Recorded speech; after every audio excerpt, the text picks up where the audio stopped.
Mamaya na, mamaya na natin intindihin. Naku, hindi pala ako nakapagdala ng ano. Okay, magandang araw sa atin lahat mga kababayan, saan man panig kayo ng daigdig naron. Dito na naman tayo sa another episode ng ating Badaratlis Boxing, no. Eto lang naman, wala naman. Actually, wala akong balak mag-live ngayon. Kaya lang may napanood ako kanina na nangangantsaw na naman yung isang dating nasa team ni Casimero, yun pong tauhan nung dating promoter, no. Kinakantsawan na naman. Siyempre mahahaba yung mga live nila, wala naman tayong interest. Yung continuous po, no. Yung continuous na paninira, ang tingin ko ang epekto nito doon din po sa mga boksingero ng inalisan ni Casimero. Kasi na aminin natin at hindi, talagang nagkosto yung continuous na paninira. Tapos yung mga hindi naman po kagalingan mga yung mga followers naman ni Casimero na may iba rin yung hangad din ay sumikat. Tapos mas kung sa tingin nila mas merong mga mas madikit kay Casimero, naging mga hater na rin. Yun yung problema ng ng Philippine boxing, no. May dati siyang promoter na ang dami naman pinopromote. Halos lahat po ng laban ng mga Pilipino sa ibang bansa ay yun na nagdadala, no, yung dating promoter ni Cuadrolas. Pero ang pinagtataka natin, bakit nakapokus pa rin sila kay Cuadrolas, di ba? Ayaw mag-move on ng mga tauhan, ayaw mag-move on ng mga vlogger. Mga malalaking vlogger to, malalaking vlogger. Okay naman, nagpapawis nga ako. Ayaw sukuan yung paninira kay Cuadrolas. Hindi ko makuha. Naunawaan ko yung views, no. Naunawaan ko yung views na kine-create nung pag-topic mo yung Cuadrolas. Hindi talaga natin. Pero antindi nung balik nun alam niyo yun, yung instead na yung mga boksingerong Pilipino, syempre hindi naman peke yung, alam niyo yung ginawa nila. Eto maraming mga pauso po na ngayon lang sa panahon ni Cuadrolas. Tapos na yung panahon ni tapos na yung panahon ni Manny Pacquiao, di ba? Immediately after ng pagre-retiro ni Manny Pacquiao, o kahit nga yung hindi na ganong active si Manny Pacquiao, talagang talagang si di ba? Si Cuadrolas na yung face of Philippine boxing, di ba? Walang problema yung transition mula kay Manny Pacquiao. Karamihan ng mga Pinoy boxing fans talaga naging tagahanga ni Casimero. Pero yun na nga, nung humiwalay sa dating promoter, trinabaho na siraan talaga as in malalaking vlogger. Hindi trinabaho na yung binabayaran sila para siraan, hindi. Yung trinabaho out of galit, no. Trinabaho out of yung talagang guardian ka ba, boss? Hindi po ako guardian. Trinabaho out of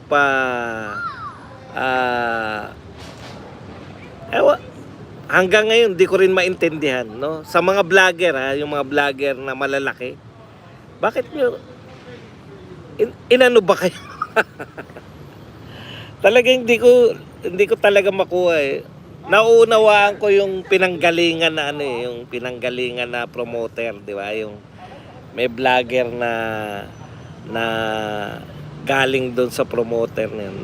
Natural. Pero yung iba na nakisausaw, inano, personal ba? Talagang may ginawa sa inyo na karumal-dumal si Cuadro Alas? Para hindi nyo tantanan? Kasi naging ano sila eh.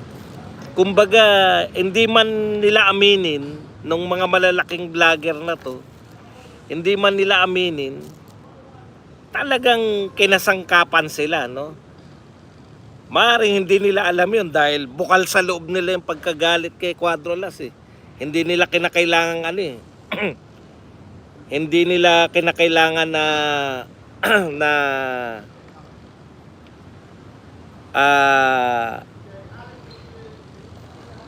bayaran para magsalita ng ano ng masama kay Cuadro Alas. Meron talaga silang galit na hanggang ngayon di ko maintindihan kung bakit eh.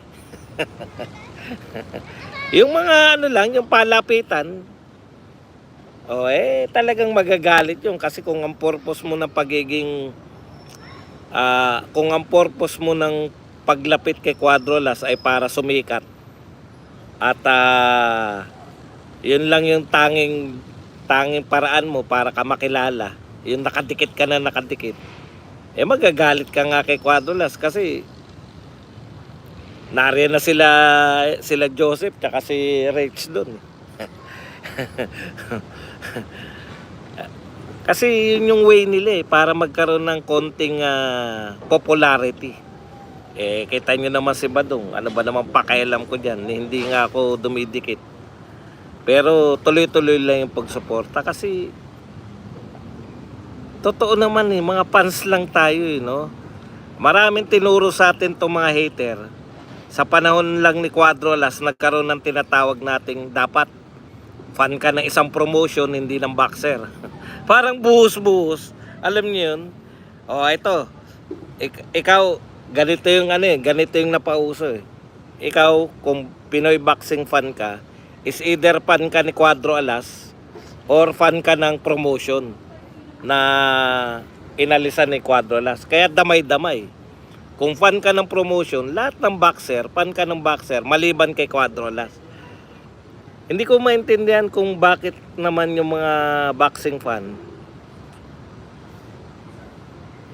Bakit kung tunay kang boxing fan, bakit ka sasama sa ganun? No? Meron ba naman boxing fan na fans ng promotion? Ngayon lang po ako nakarinig ng mga fans ng promotion. Kaya sabi ko nga,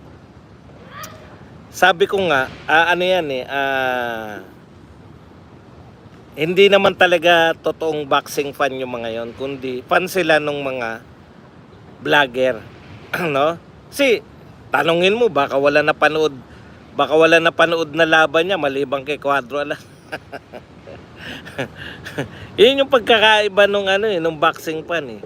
Kaya yung mga tunay na boxing fan na tagahanga pa rin ni Casimero, ang tendency, magalit din dun sa pinopromote ng mga boxer. Hindi naman lahat, no? Yung mga boxer naman, nakikisawsaw pa, di ba? Nakikisawsaw pa na makigalit din kay Cuadro Alas. Kahit personally, wala naman talagang ginagawa rin sa kanila si Cuadro Alas. So yan yung yan yung continuous, hindi tumitigil. Walang katapusan yung paninira, no? Parang parang may kukumpara natin yung paninira na yan sa mga Duterte, no?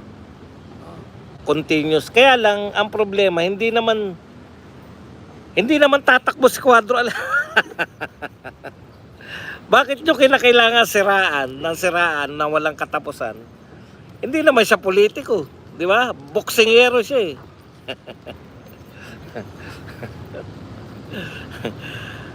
Biruin nyo yun, imagine nyo, no? Pati yung, dati ang concern lang namin sa boxing, manunood ka, pag nanalo matutuwa ka.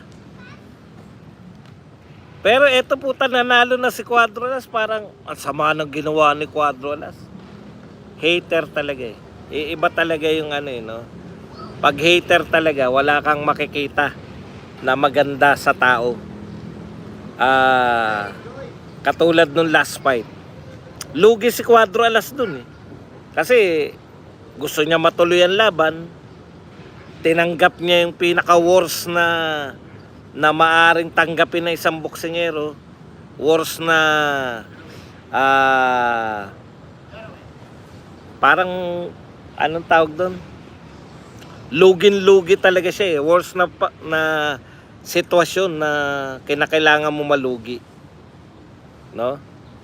Hindi ako beyond inggit eh. Hindi siguro eh. Bakit ka mainggit eh? Hindi ka naman boksingero. 'Di ba yung mga boxing fans? Siyempre, mainggit ka lang. Halimbawa, inggit ka kasi hindi mo narating yung narating. Paano ka mainggit kay Cuadro Alas hindi ka naman boksingero? Sa mga fans talaga naapektuhan 'yan, naapektuhan nung mga vlogger na bigla nagalit, no? Hindi ako naniniwala na nabayaran tong mga vlogger na to. Yung talagang hindi lang sila sanay na mayroong boksingero na katulad ni Cuadro Alas. Kumbaga, wala tayong magagawa eh. From Manny Pacquiao, tapos si Cuadro Alas, yung contrast nung pinapakitang ugali. Pero pareho naman sila mabait, parehong matulungin. Kaya lang, ano magagawa mo kung maangas talaga si Cuadro Alas? Yung angas ni Cuadro Alas, na pagkakamali nila sa yabang eh. Hindi naman mayabang si Cuadro Alas. Totoo naman yung mga sinasabi niya. Ano ba yung sinabi ni Cuadro Alas na kung nagyabang siya na kaya niya yung boxer na patulugin? Sinong boxer yung hindi niya napabagsak? Isa pa. Kahit na anong twist ninyo, no? Ang katotohanan, buhat nung umalis si Cuadro Alas sa dati niyang promoter, wala pa siyang talo. Yun yung katotohanan. Ito pa. Bukod dun sa pinauso nila na Cuadro Alas versus promotion. So damay-damay na. Ito pa po. Ang daming proud na proud sa mga boxer sa promotion na yun. Kahit talo, no? Sabi ko nga, paano nyo na pagmamalaki yung katatalo lang tapos may pagmamalaki pa rin nila?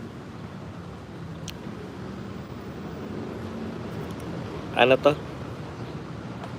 Espon Rivera, Boss Bats, good morning. Bet mo ko na block sa political channel mo. Salamat in advance. Baka may sinabi kang hindi ko nagustuhan. Pwede ba kitang i-block ng wala kang sinabi? Sabihin mo kung isipin mo kung ano yung sinabi mo. Hindi ako nagbablock na wala kang sinabi. Hindi ko naman kayo kilala. Kung may sinabi kang masama, natural ibablock kita. Ako na tapatan lang tayo. Dito pwedeng hindi ko kayo block dahil konti lang tao rito.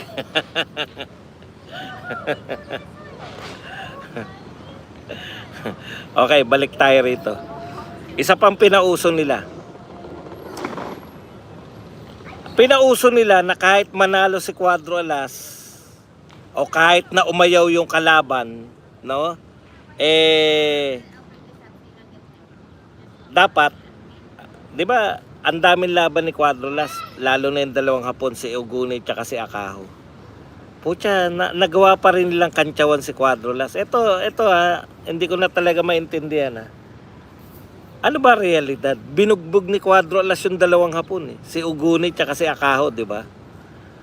Na nangayaw na nga. Nangayaw na nga dahil sa pambubugbog eh. Okay. So ibig sabihin, kung binubugbog ni Cuadro Alas, paano nila sasabihin na masama pa rin yung pinakita ni Cuadro Alas? Nangayaw na nga yung mga Hapon eh. So meron na silang distraction ng reality, no? Sa tingin nila, yung realidad sa kanila hindi na totoo eh. Katulad ngayon, eto latest. Eto yung latest na panalo ni Cuadro Alas. Ano yung nangyari talaga? First round knockout. Pero paano nila na ito-twist na masama yung pinakita ni Cuadro Alas dito sa huling laban? Ngayon lang po ako nakakita na first round knockout yung kalaban pero masama pa rin, negative pa rin ang pinakita ni Cuadro Alas.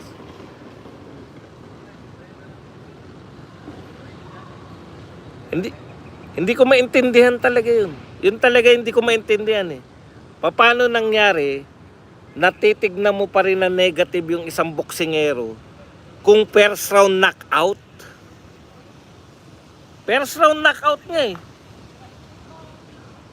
Okay. Yun yung sinasabi natin na una, 'di ba?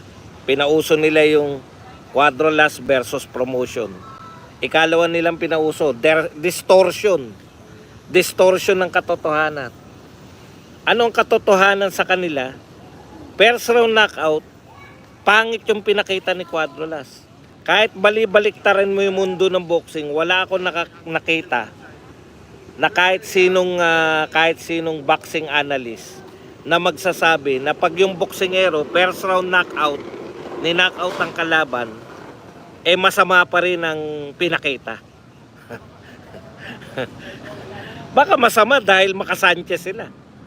Ganun yun eh.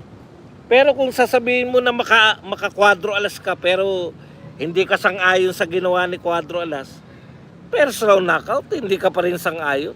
Pukin, wala ka na sa sang-ayunan. Di ba? Okay. Punta po tayo na ikatlong pinauso nila. Pinauso nila na kahit talo yung mga boksingero, okay lang kasi may laban na naman. May talo pa ng, kumbaga, lagi ko to naririnig, talo ka pa ni ganun. Huwag na tayo magbanggit ng mga boksingero kasi wala namang kinalaman yung mga boksingero dito dahil always lagi kong sinasabi, suportahan natin yung mga Pinoy boxer. Halimbawa, may natalo tayo na boksingero, tapos may laban na naman. Kaya pa nilang ipangantyaw yun. Lalaban na naman, si Cuadro Alas, wala pa rin laban. Puta, katatalo lang nun eh. Pag mamalaki nyo na ihanap na naman ang laban, parang, bakit natin hinahangaan bakit kinakailangan nating purihin yung tao na ang objective na lang ay mapalaban. Hindi na manalo mapalaban tapos tuwan-tuwa sila. May laban na naman si ganun. May laban na naman si ganun. Sa isip-isip, katatalo lang yan, may laban na naman. Malamang talo uli yan. Karamihan nga, ganun nga yung nagaganap. Ibig ko sabihin, bakit biglang naging kahanga-hanga na yung boxer na sunod-sunod na napapalaban, no? Ang alam ko sa boxing, ang nakakabilib yung boksingero na panay ang panalo, 'di ba? So, meron talagang, sa totoo lang, yung pananaw na tama ng mga boxing fans, pilit nilang minamali para lang masiraan si Cuadro Alas. 'Di ba? Yun na nga yun eh. Paano nga yan titigil? Tama ka rin naman, no? Sino ba to? Si Baluyot. Tama ka naman, Baluyot. Titigil lang yung mga yan sa paninira pag tinigilan nyo yung kanunood. Tignan nyo wag na natin, hindi na sikat eh. Tignan nyo yung pinakamalaking vlogger ko, no? Tapos halos wala na nanonood sa kanya. Di ba?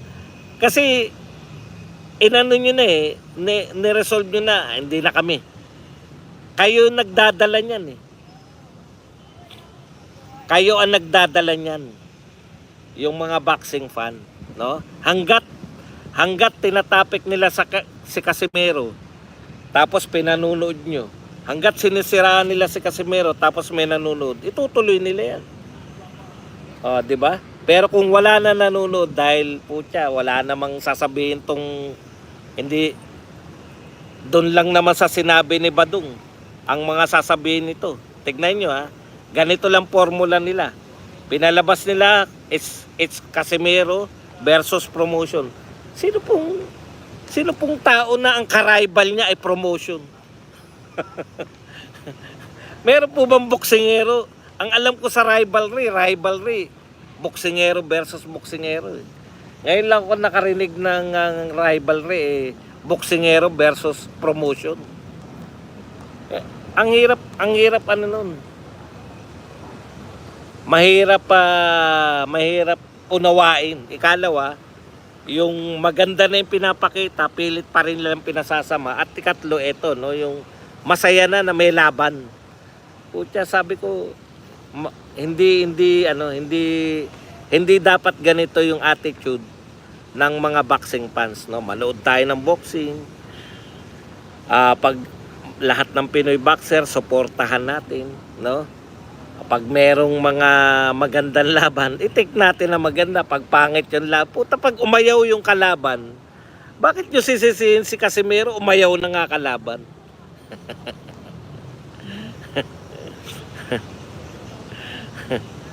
Di ba? Okay.